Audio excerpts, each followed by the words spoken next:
ko Kielwet police mar Kenya.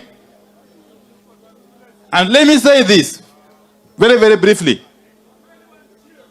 that what we are talking about here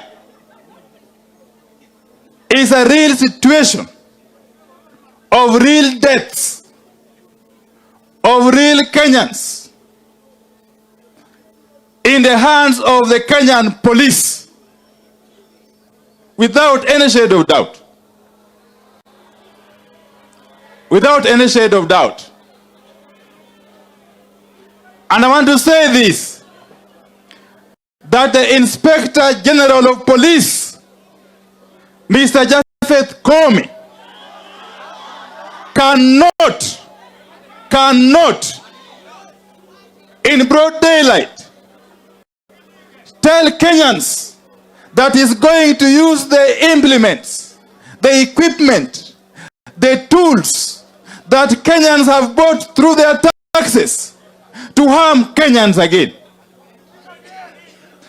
That it was never the intention of the drafters of our constitution. Indeed, it was never the intention of Kenyans when they adopted the 2010 constitution that the National Police Service would be transformed into a tool to not only oppress the citizens, but to kill them.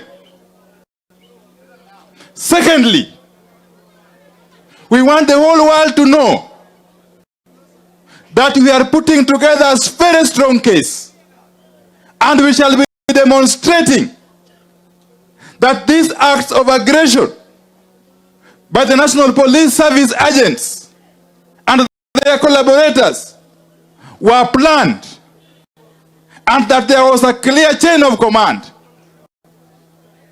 and that they were targeted at specific groups, especially the Luo ethnic group. We are going to demonstrate that. And more importantly, we want to caution the International Criminal Code that on the Kenyan situation, it is not just enough for the ICC prosecutor, Karim Khan, to recuse himself from the Kenyan situation. What we want is an assurance from the presidency of the ICC that the ICC is going to remain impartial. It's going to remain impartial on the matter of the Kenyan situation, from the beginning to the end. As I conclude, I want to read